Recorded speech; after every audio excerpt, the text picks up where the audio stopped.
Hello everyone. कैसे हैं आप सब?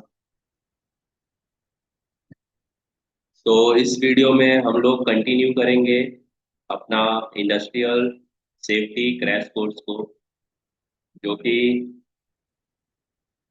28 वीडियो होने वाला है हमारा इस सीरीज का, है ना। 28वां पार्ट, जिसमें हम लोग डिस्कशन कर रहे हैं कन्फाइंड स्पेस सेफ्टी को। तो प्रीवियस वीडियो में हम लोगों ने डिस्कशन किया था कन्फाइंड स्पेस होता क्या है, कन्फाइंड स्पेस में क्या क्या मौजूद खतरे होते हैं, और कन्फाइंड स्पेस के एग्जांपल्स को भी हम लोगों ने डिस्कशन किया था प्रीवियस वीडियो में। तो अभी उसी को कंटिन्यू करेंगे हम। आज हम लोग डिस्कशन कर लेते हैं फर्दर जो भी अपना कन्फाइंड स्पेस का आगे का स्लाइड्स है चैप्टर में। तो चलिए शुरू करते हैं वीडियो को। आज हम लोगों ने देखना है कि कन्फाइंड स्पेस में कुछ जहरीली गैसें होती हैं। ठीक, कुछ जहरीली, टॉक्सिक और पॉइजनस गैसेस होती हैं। तो वो कौन कौन सी गैसें हैं? ठीक, तो उसको हम लोग डिस्कशन करेंगे अभी। चलिए।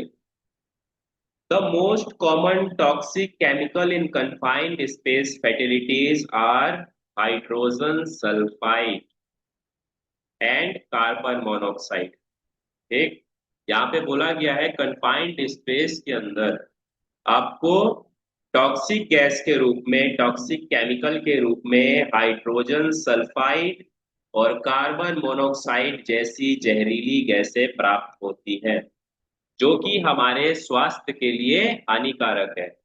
अगर इन गैसेस के एक्सपोजर में कोई भी व्यक्ति आता है, तो उस व्यक्ति का हेल्थ तुरंत खराब हो जाएगा और उसको कई फैटेलिटीज हो सकती है ना। हाइड्रोजन सल्फाइड क्या है, इसको भी देख लेते हैं। तो hydrogen gas is commonly found in sewers and can be instantly fatal and higher level in a confined space.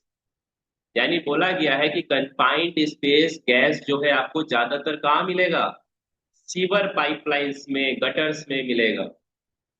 ठीक, गटर भी एग्जाम्पल है कन्फाइंड स्पेस का।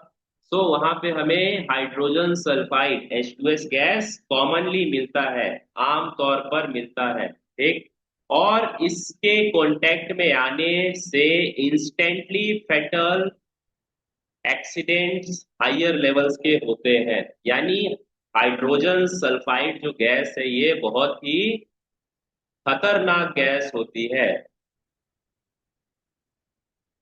ठीक, और इस गैस के कांटेक्ट में अगर कोई भी पर्सन, कोई भी व्यक्ति आता है, तो उसको तुरंत कोई ना कोई फैटेलिटी हो सकती है। क्लियर? अभी हाइड्रोजन सल्फाइड के बारे में कुछ और आपको मैं बेसिक बता देता हूँ। तो हाइड्रोजन सल्फाइड, सबसे पहले तो ये हाईली टॉक्सिक गैस होता है।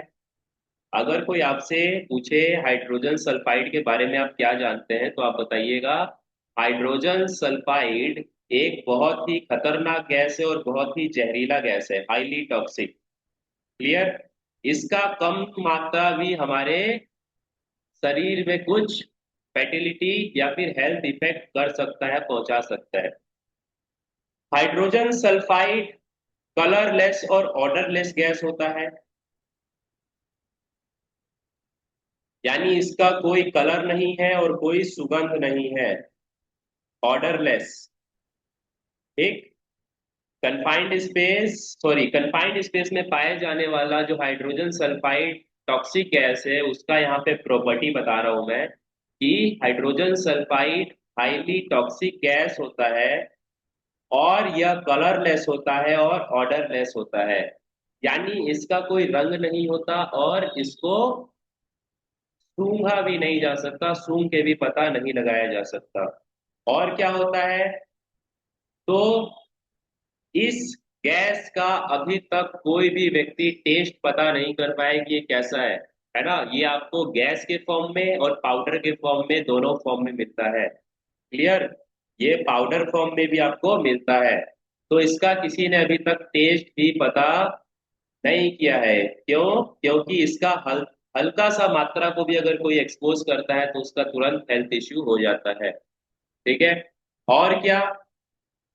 तो आपका जो हाइड्रोजन सल्फाइड गैस होता है, इसका एलियल परसेंट होता है 10 ppm, यानी 10 पार्टिकल पर मिनट। ठीक। जो कि सेफेस्ट होता है, यानी इतनी मात्रा अगर हमारे ऑक्सीजन लेवल में, हमारे वातावरण में रहेगा तो हम यहाँ पे लॉन्ग टर्म में काम कर सकते हैं 8 आवर्स तक। ठीक। और इससे ज्यादा अगर बढ़ता है इसका मात्रा, 10 ppm से ज्यादा बढ़ता है, तो हमारे हेल्थ को इफेक्ट होता है। 10 ppm यानी पार्टिकल पर मिलियंस, यानी हाइड्रोजन सल्फाइड जो गैस है वो अगर 10 पार्टिकल पर मिलियन से ज्यादा हुआ हमारे ऑक्सीजन या हमारे वातावरण में, तो ये हमारे लिए क्या है? खतरनाक है। अगर 10 ppm तक है या फिर उससे कम है तो ये हमारे लिए सेफेस्ट है, लेकिन ज्यादा सेफेस्ट नहीं है। यहाँ पे हम 8 घंटे तक ही काम कर पाएंगे, 8 घंटे तक ही इसका एक्सपोजर ले पाएंगे। क्लियर। तो ये आपको मैंने एक्स्ट्रा बता दिया है, इसको ध्यान रखिएगा। नेक्स्ट है, जो कि जहरीली गैस हमें कन्फाइंड स्पेस में मिलती है, प्राप्त होती है, जो कि हमारे सेहत के लिए खराब है, हानिकारक है। उसका नाम है कार्बन मोनोऑक्साइड, जिसका साइंटिफिक नेम है CO। ठीक। Carbon monoxide. सो क्या है ये? तो carbon monoxide comes from operating internal combustion and propane powered engine in और नियर कन्फाइंड स्पेस। यानी हमें कार्बन मोनोऑक्साइड कहाँ मिलेगा? तो ये किसी कंबशन से मिलेगा। कैसे कंबशन? तो किसी पावर इंजन के थ्रू निकलने वाले जहरीले धुएं के रूप में मिल सकता है, या फिर उससे निकलने वाला जो भी प्रोपेन है उसके कॉन्टेक्ट से ये हमारा कंबशन होगा, तो कार्बन मोनोऑक्साइड प्राप्त हो सकता है, जो कि हमारे लिए अति जहरीला होता है। ठीक। सो इसके लिए हमें क्या बचने का उपाय है? तो इसके लिए हमें क्या करना होता है? इस काबा का इस्तेमाल करना होता है, सेल्फ कंट्रोल ब्रीथिंग अपार्टस। ये आपका एक रेस्पिरेटरी पीपी होता है। इस रेस्पिरेटरी पीपीज का इस्तेमाल करके आप ऐसे जगह पे जाके काम कर सकते हैं जहां पे ये दोनों गैसें मौजूद है। रेस्पिरेटरी पीपीज पहनेंगे तो आपको वहां पे ऑक्सीजन जो है ऑक्सीजन सिलेंडर से प्राप्त हो जाएगा, जिससे कि आप हाइड्रोजन सल्फाइड और कार्बन मोनोऑक्साइड जैसी गैसों से बच जाएंगे। ठीक। चलिए अभी आगे बढ़ते हैं। हमने डिस्कशन किया था कल के वीडियो में कि कन्फाइंड स्पेस में लाइट का कमी होता है। कल हम लोगों ने डिस्कशन क्या किया था? हैजार्ड, कन्फाइंड स्पेस का हैजार्ड डिस्कशन किया था। तो उसमें हम लोगों ने एक हैजार्ड पढ़ा था, क्या? Poor lighting. पढ़ा था ना? पुअर इल्यूमिनेशन और पुअर लाइटिंग। तो उसी का यहाँ पे डिस्कशन किया जा रहा है। अगर कन्फाइंड स्पेस में अंधेरा है, कन्फाइंड स्पेस में रोशनी की कमी है, तो हमें वहां पे काम करने के लिए क्या करना होता है? रोशनी का व्यवस्था करना पड़ता है, लाइट का व्यवस्था करना पड़ता है, लाइट का अरेंजमेंट करना पड़ता है ना। तो उसके लिए जब हम लाइट का अरेंजमेंट करते हैं काम को सेफ्टी से करने के लिए, तो हमें लाइट का जो वोल्टेज है वो कितना होना चाहिए, वही यहाँ पे हमें डिस्कशन करना है इस स्लाइड में। तो ensure adequate illumination inside the confined space, यानी आपको कन्फाइंड स्पेस में काम करने के लिए प्रॉपर इल्यूमिनेशन का व्यवस्था सुनिश्चित करना होता है। इल्यूमिनेशन का मतलब होता है यही, लाइटिंग। ठीक। Good lighting. ठीक। प्रॉपर इल्यूमिनेशन का मतलब होता है गुड लाइटिंग कंडीशन।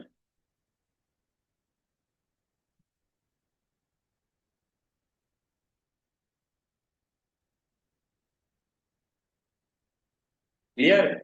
सो हमें ये सुनिश्चित कर लेना है कि जब भी हम लोग कन्फाइंड स्पेस में काम करने जा रहे हैं तो वहां पे रोशनी का अच्छा प्रबंध होना चाहिए, है ना। और जितना भी हम लाइट या इक्विपमेंट को लेके जा रहे हैं, उस लाइट का, मशीन का, इक्विपमेंट का जो वोल्टेज होना चाहिए वो 24 वोल्ट तक होना चाहिए। 24 वोल्ट से ज्यादा नहीं होना चाहिए। क्यों नहीं होना चाहिए? तो इसको पहले डिस्कशन करते हैं कि 24 वोल्ट कहाँ पे लिखा गया है कि 24 वोल्ट का ही आपको पोर्टेबल लाइट इंस्टॉल करना है। तो इसका रेफरेंस मिलता है हमें फैक्ट्री एक्ट 1948 के अधिनियम 36A में। यानी रेफरेंस 36A कहता है, कंपनी एक्ट 1948 का, कि आपको कन्फाइंड स्पेस के अंदर 24 वोल्ट का ही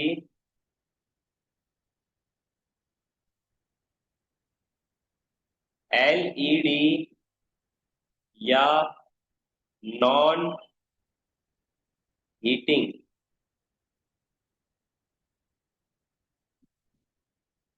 बल्ब का इस्तेमाल करना है।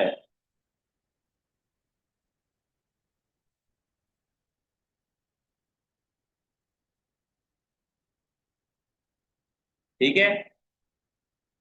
फैक्ट्री एक्ट 1948 का अधिनियम 36A कहता है कि कंफाइंड स्पेस के अंदर 24 वोल्ट का ही एलईडी या नॉन हीटिंग बल्ब का इस्तेमाल करना होता है। 24 वोल्ट का ही क्यों? 24 वोल्ट से ज्यादा क्यों नहीं?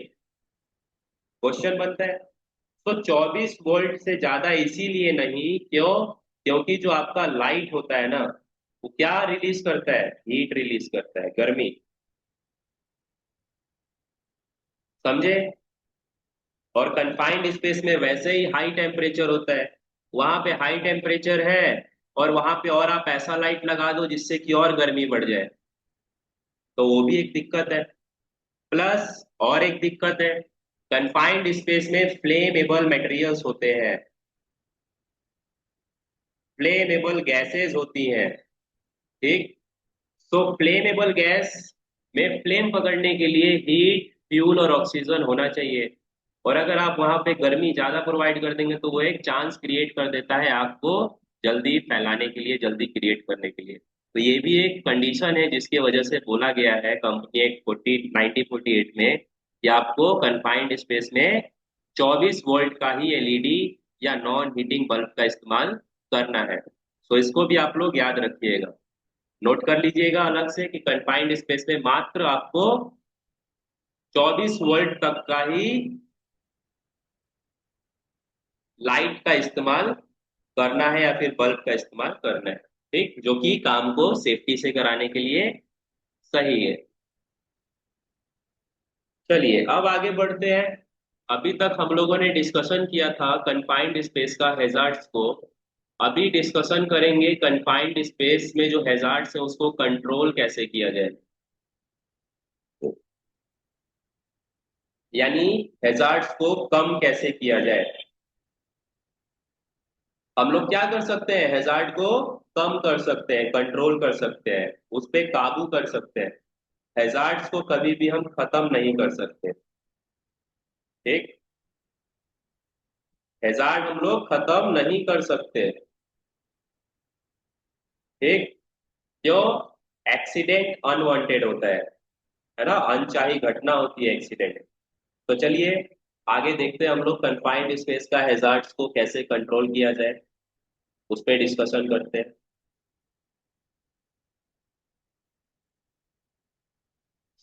सबसे पहला कंट्रोल है कंफाइंड स्पेस में काम कराने के लिए सेफ सिस्टम ऑफ वर्क को अपनाना।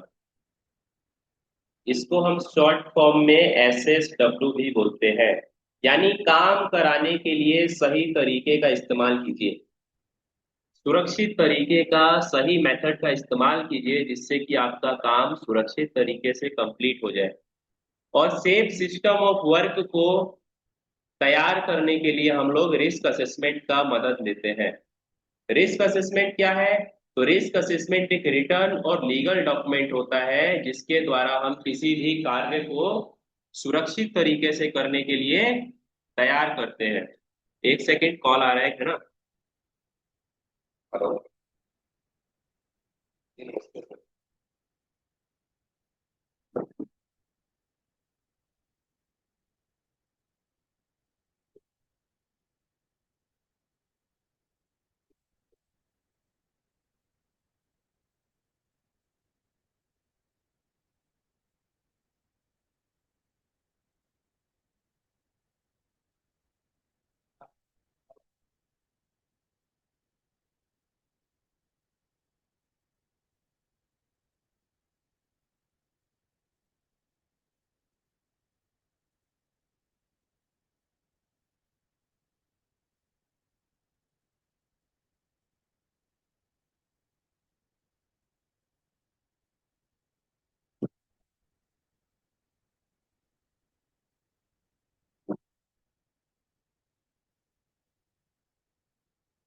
तो हम लोग डिस्कशन कर रहे थे कि कंफाइंड स्पेस में काम को सुरक्षित कैसे कराया जाए। तो उसके लिए हमें सेफ सिस्टम ऑफ वर्क को अपनाना पड़ता है। सेफ सिस्टम ऑफ वर्क में यही बताया जाता है कि काम को सुरक्षित कैसे कंप्लीट कराया जाए। ठीक। काम को सुरक्षित तरीके से कैसे कंप्लीट कर सकते हैं। So where is not reasonably practicable to avoid entry into confined space, then make a risk assessment। यानी बोला गया है अगर confined space में काम को सुरक्षित तरीके से अ, आप अगर सॉरी काम को आप अवॉइड नहीं कर सकते, आपको काम करने के लिए जाना ही है वहां पे, तो आपको रिस्क असेसमेंट तैयार कर लेना है और रिस्क असेसमेंट तैयार करने के बाद ही आपको काम को शुरू कराना है कंफाइंड स्पेस में। और इसके लिए बताया गया है कि आपको रिस्क असेसमेंट तैयार कर लेना है। रिस्क असेसमेंट का मतलब होता है जोखिमों का आकलन करना। ठीक। जिसमें हम पता लगाते हैं कि काम करने के दौरान क्या क्या स्टेप्स का हम पालन करेंगे और उस स्टेप्स में क्या क्या मौजूद खतरे हैं और उन खतरों से हम कैसे बचेंगे। सो नेक्स्ट है सेफ प्लेस ऑफ वर्क। यानी आपको कंफाइंड स्पेस में काम को सही तरीके से कराने के लिए वहां का सुरक्षित वर्क प्लेस भी वर्कर्स को प्रोवाइड करना है। तो उसके लिए क्या करते हैं हम लोग, गैस टेस्टिंग करते हैं कि कंफाइंड स्पेस में कौन कौन सा जहरीला गैस है, कौन कौन सा टॉक्सिक कंटेमिनेंट्स बचा है वहां पे, कौन कौन सा ऑक्सीजन का लेवल है वहां पे, है ना, ऑक्सीजन लेवल कितना है, ये सब चेक करते हैं। अगर कंफाइंड स्पेस में प्रॉपर हवा का आदान प्रदान नहीं है तो वहां पे वेंटिलेशन प्रोवाइड करते हैं। ठीक। अगर कंफाइंड स्पेस में लाइट की कमी है तो वहां पे लाइट का व्यवस्था प्रोवाइड करते हैं। कंफाइंड स्पेस में कोई जहरीला गैस है तो उसके लिए वर्कर्स को रेस्पिरेटरी पीपीई देते हैं, है ना। तो ये सारा आपको व्यवस्था करना होता है ताकि आपका वर्क प्लेस जो है सेफ रहे और आपका जो व्यक्ति है, एंट्रेंट है, वो सेफ एंट्री करे और अपना काम को परफॉर्म करके वापस सुरक्षित आ जाए बाहर। क्लियर। नेक्स्ट है safe work equipment.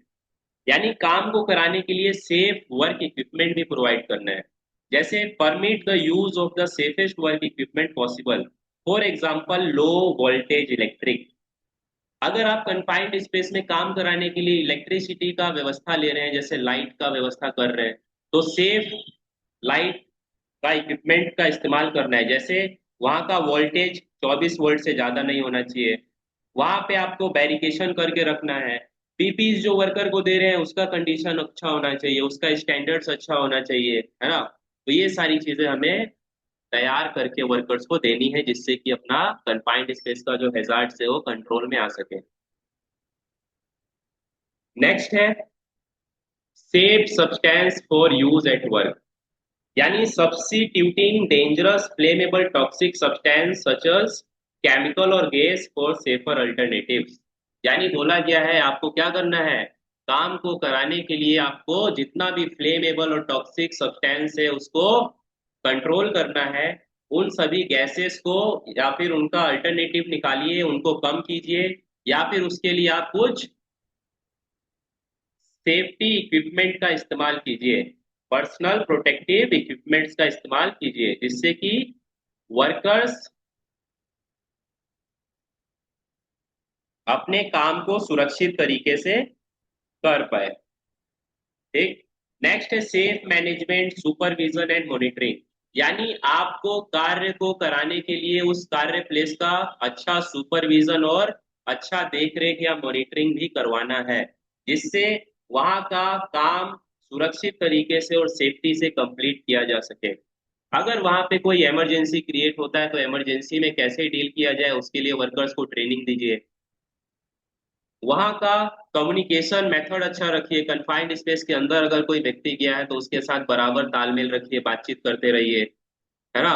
Confined space में लगातार काम व्यक्ति से मत करवाइए, उनके लिए अच्छा माहौल वहां पे प्रोवाइड कीजिए, लाइट का व्यवस्था प्रोवाइड कीजिए। अंदर अगर कोई खतरनाक गैस है तो उसको आप कंट्रोल करने के लिए क्या कर रहे हैं, वो सारी चीजें आपको मैनेज करनी होती है, जिससे कि आप कन्फाइंड स्पेस का हैजार्ड्स को कंट्रोल कर सकते हैं।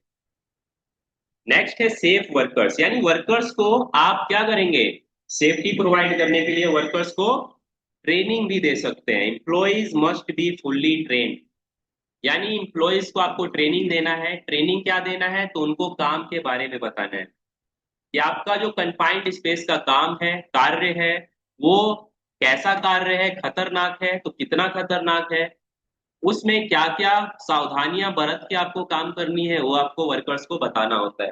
ठीक। और ये आप कैसे करते हैं, तो टूल बॉक्स टॉक के थ्रू और सेफ्टी मीटिंग के थ्रू, ये आप वर्कर्स को प्रोवाइड करते हैं, जिससे आपका वर्क प्लेस पे वर्कर्स काम को सुरक्षित तरीके से परफॉर्म करता है। ठीक। चलिए, अब देखेंगे हम लोग कन्फाइंड स्पेस का सेफ्टी टिप्स को। यानी कन्फाइंड स्पेस में हमें कुछ जरूरी टिप्स को याद रखना होगा, जिससे कि हमारा कन्फाइंड स्पेस का काम सेफ्टी से कंप्लीट हो जाए।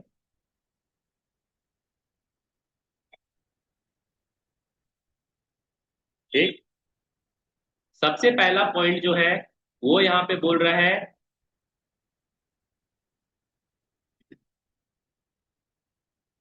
Gas monitoring prior to the work and during the work. यानी बोला गया है कन्फाइंड स्पेस में जाने से पहले आप कन्फाइंड स्पेस का मॉनिटरिंग कर लीजिए, निरीक्षण कर लीजिए। किसका निरीक्षण, वहां पे जितनी भी गैसेज हैं उसका। कौन कौन सी गैसें हैं, तो पहला तो ऑक्सीजन, ऑक्सीजन लेवल को जांच कर लीजिए। दूसरा, वहां पे जितना भी टॉक्सिक और जहरीला गैस है उसको भी जांच कर लीजिए कि वहां पे कौन कौन सा गैस है ना। कार्बन मोनोऑक्साइड है, हाइड्रोजन है, अमोनिया है, मीथेन है, प्रोपेन है, ब्यूटेन है, कौन कौन सा जहरीला गैस है वो पता कर लीजिए। और जहरीला गैस है तो कितनी मात्रा में है ये भी पता कर लीजिए। और ये पता करने के लिए हम लोग गैस मॉनिटरिंग करते हैं। गैस मॉनिटरिंग बोलिए या फिर उसको आप गैस टेस्टिंग बोलिए, ये हम लोग कन्फाइंड स्पेस में घुसने से पहले कर लेते हैं। इसका मेजरमेंट हम लोग कर लेते हैं, गैस टेस्टिंग। ठीक।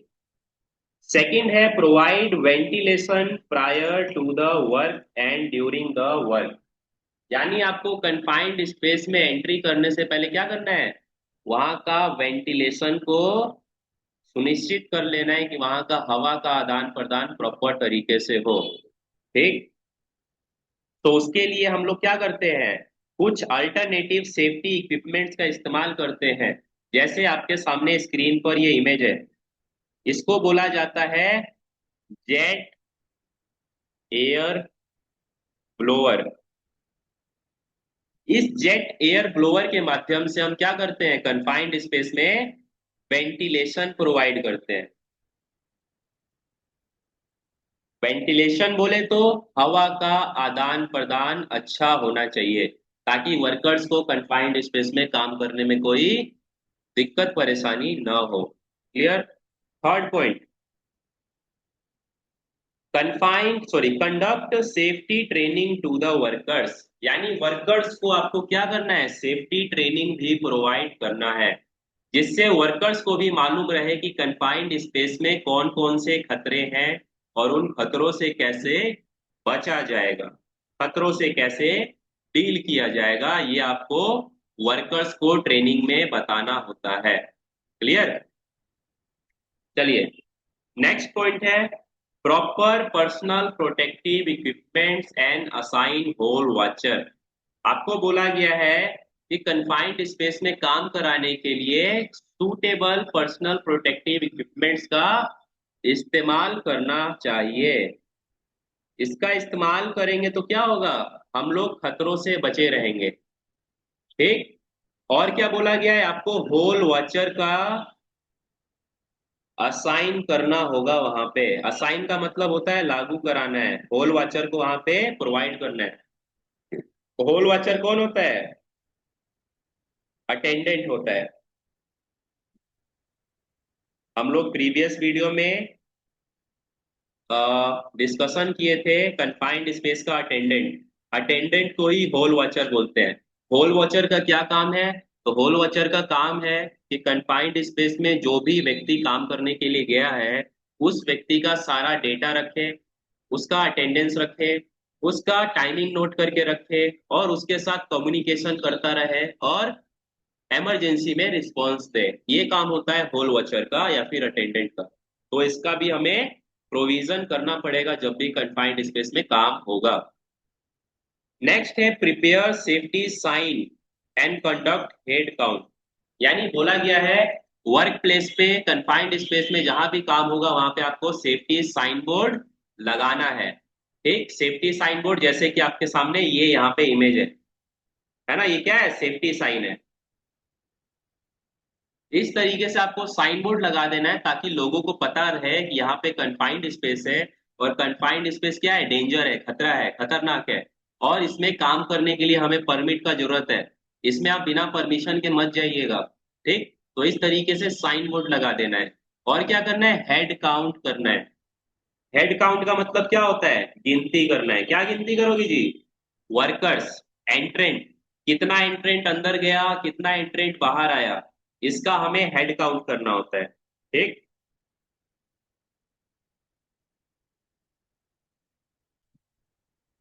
ठीक, कितने एंट्रेंट अंदर गए कितने एंट्रेंट बाहर आए उसका हमें हेड काउंट भी रखना पड़ता है। और ये जिम्मेदारी किसकी है, होल वॉचर की जिम्मेदारी बनती है ये।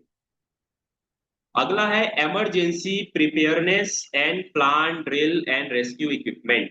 बोला गया है कन्फाइंड स्पेस में काम कराने से पहले आपको वहां का इमरजेंसी प्रिपरेशन कर लेना है। इमरजेंसी प्रिपरेशन के दौरान आपको क्या करना है, इमरजेंसी प्लानिंग कर लेनी है। प्लानिंग इन द सेंस, अगर कन्फाइंड स्पेस में कुछ अनचाहा घटना होता है तो उस कंडीशन में कैसे डील करना है, उस घटना से कैसे वर्कर्स को बचाया जाए उस कंडीशन में, ये सारा आपको प्लानिंग कर लेना है। और उसका एक ड्रिल भी कर लेना है, ड्रिल बोले तो प्रैक्टिस।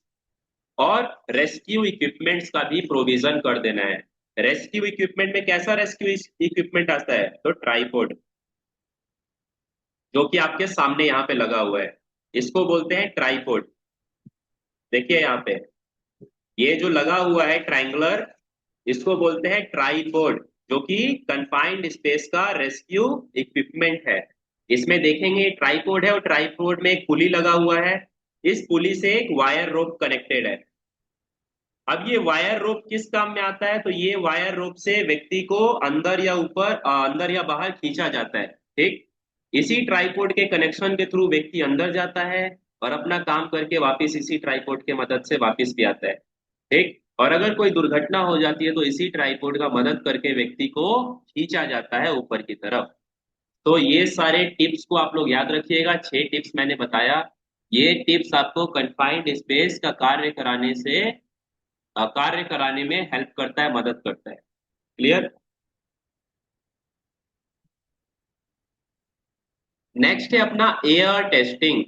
यानी कंफाइंड स्पेस में हमें क्या करना होता है जी, एयर टेस्टिंग करना होता है।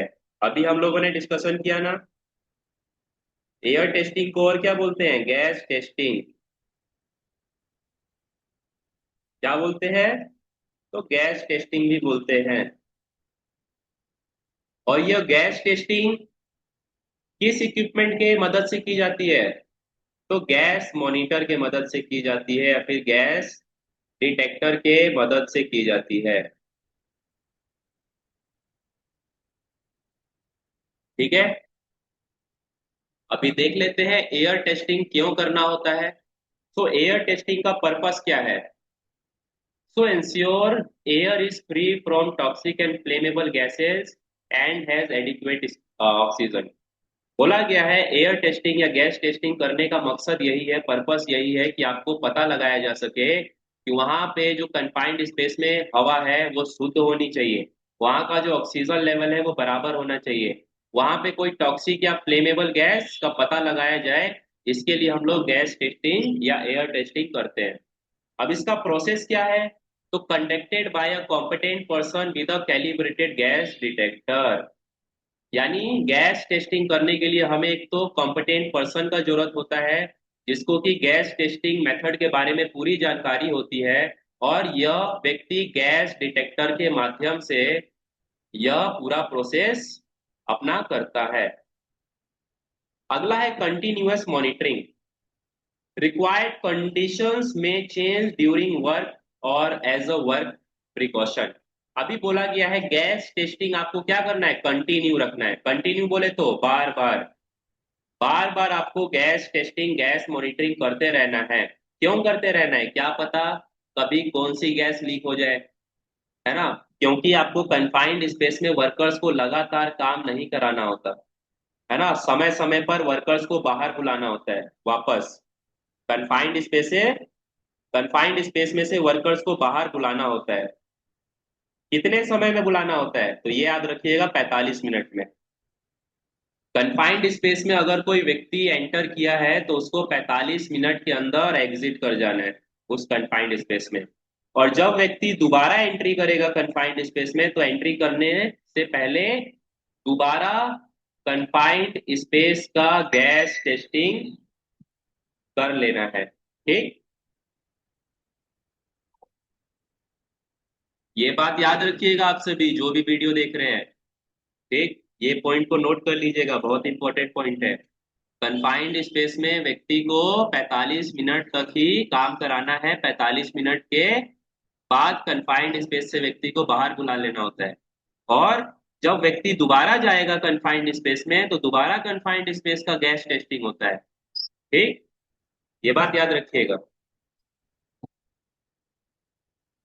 आप इमेज में देखिए, यहाँ पे कन्फाइंड स्पेस का टेस्टिंग चल रहा है। एक व्यक्ति के हाथ में गैस मॉनिटर है, गैस डिटेक्टर है, और वो कन्फाइंड स्पेस का गैस को डिटेक्ट कर रहा है।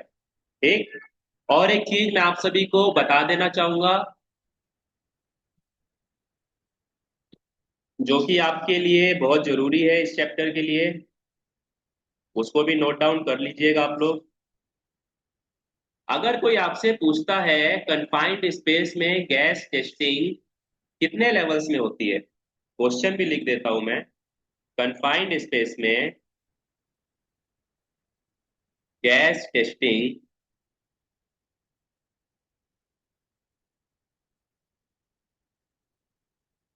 कितने लेवल्स में की जाती है,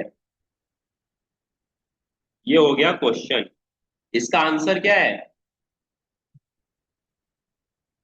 3 लेवल्स में।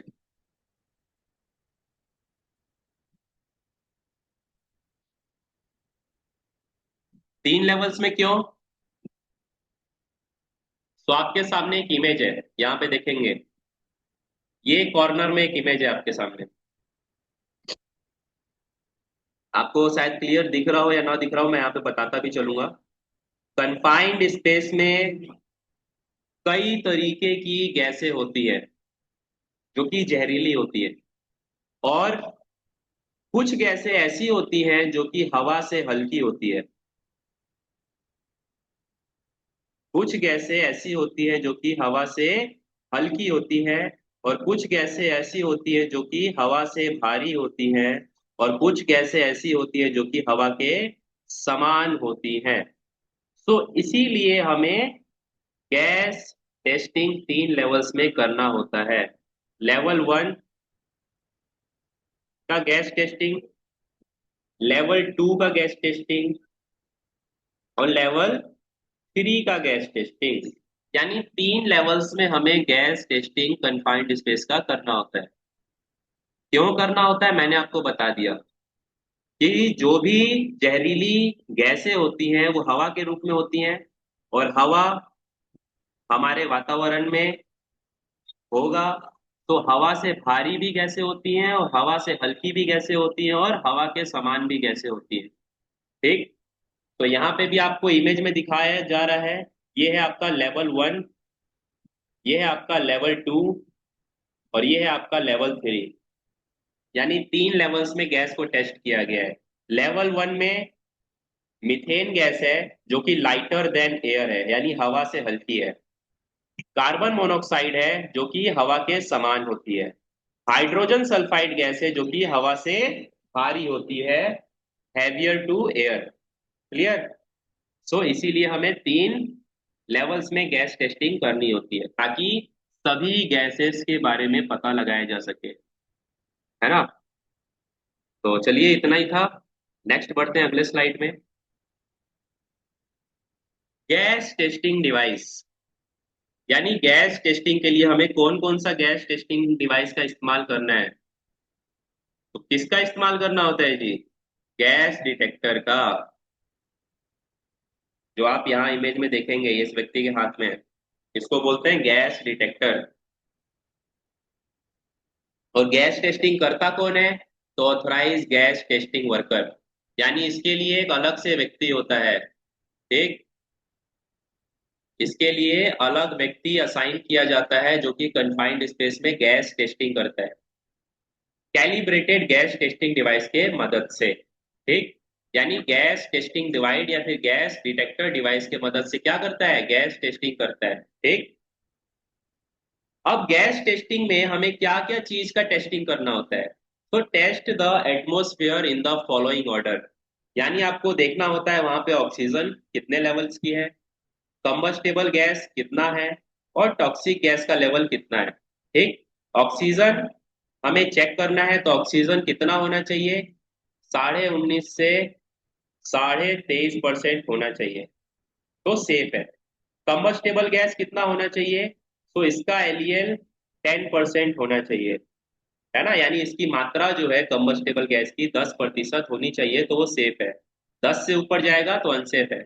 टॉक्सिक गैस, तो टॉक्सिक गैस में हमने डिस्कशन किया H2S, है ना, CO, कार्बन मोनोऑक्साइड या अमोनिया, ये सभी गैसेस का हमें टेस्टिंग करना होता है। यानी गैस टेस्टिंग हमें इसीलिए जरूरी है ताकि हम पता कर पाए कि एटमॉस्फेयर में कौन कौन सा गैस मौजूद है और किस मात्रा में है। क्लियर।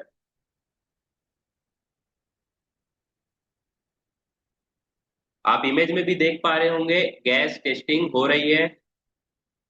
ये है आपका गैस डिटेक्टर या गैस मॉनिटर या गैस टेस्टिंग डिवाइस, आप कुछ भी बोल लीजिए। इसी के मदद से हम लोग कन्फाइंड स्पेस में गैस टेस्टिंग करते हैं।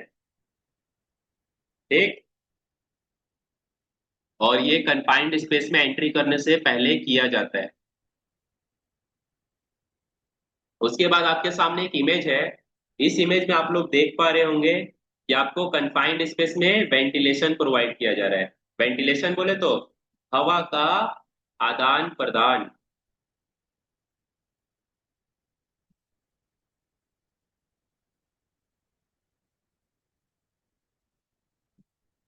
हवा का आदान प्रदान किया जा रहा है, किसके मदद से किया जा रहा है?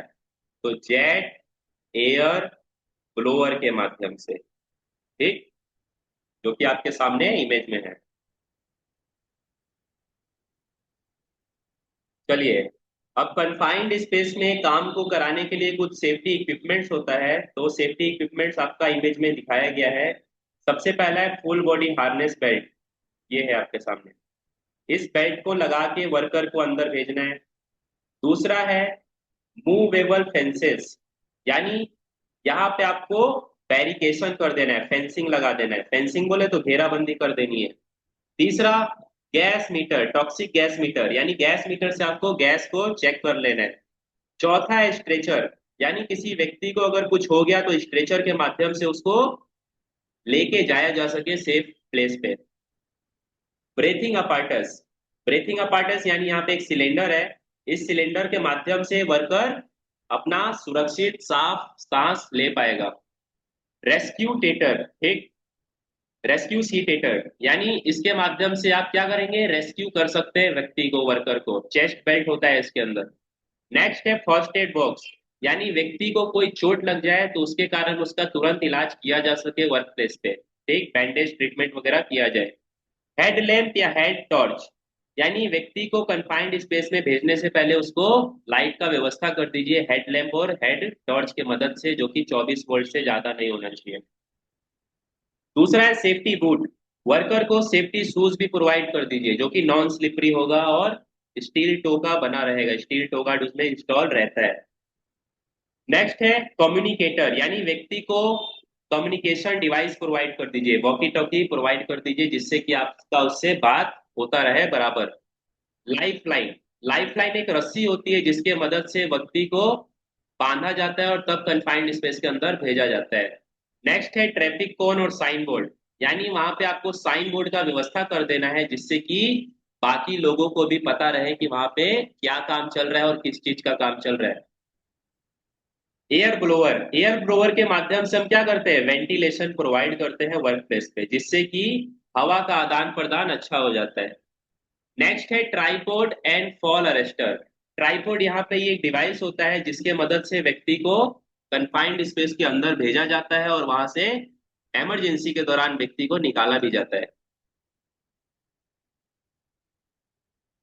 सो नेक्स्ट है other types of respiratory protection, यानी कंफाइंड स्पेस में हमें काम कराने के लिए इस तरीके का रेस्पिरेटरी प्रोटेक्शन दिया जाता है वर्कर्स को, जिसको कि हम स्काबा बोलते हैं, सेल्फ कंटेन ब्रीथिंग अपार्टस।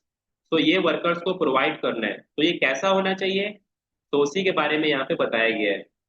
सो डिस्पोजेबल मास्क, यानी आपको ऐसा स्काबा प्रोवाइड करना है जिसमें कि मास्क वगैरह कनेक्टेड हो, ठीक। यूज क्या है, तो for minimal risk and particulate matter, यानी बोला गया है आप अगर नॉर्मल मास्क का इस्तेमाल करते हैं तो वो आपको मिनिमल रिस्क से बचाता है और पर्टिकुलेट मैटर से, आपकी डस्ट वगैरह वगैरह से बचाता है। दूसरा है half risk respirator, half mask respirator. Half mask respirator आपको बचाता है protection against dust and mist, यानी धूल मिट्टी के कण को आपके सांसों के द्वारा अंदर भेजने से रोकता है कौन, हाफ मास्क रेस्पिरेटर, ठीक। नेक्स्ट है full face respirator. Full face respirator का क्या काम है, तो उसका काम है protection against gases vapours and particulates, यानी जब आप पूरे फेस को कवर कर लेंगे फुल फेस रेस्पिरेटर से तो वो आपको किसी जहरीली गैस या वेपर से बचाएगा। नेक्स्ट है स्काबा सेल्फ कंट्रोल ब्रीथिंग अपार्टस। तो ये आपको हाईली टॉक्सिक गैसेस से बचाता है और इमरजेंसी सिचुएशन में भी आपको शुद्ध हवा, शुद्ध एनवायरनमेंट का हवा प्रोवाइड करता है for high risk environment and emergency situations like IDLH. IDLH का मतलब होता है immediate death life of health, ठीक, या फिर immediate danger to life health, यानी आपके शरीर को, आपके हेल्थ को किसी तरीके का हाईली रिस्क में, हाईली डेंजर है तो उसके लिए आपको स्काबा इस्तेमाल करके जाना होता है।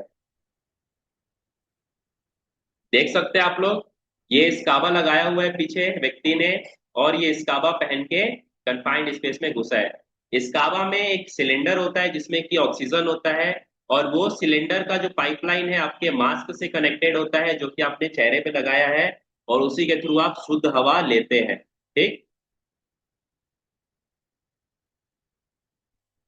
अब आता है स्पेशल टूल्स एंड टैकल्स, यानी आपको कंफाइंड स्पेस में काम कराने के लिए क्या क्या स्पेशल टूल्स एंड टैकल या लाइटिंग की कंडीशन चाहिए होती है।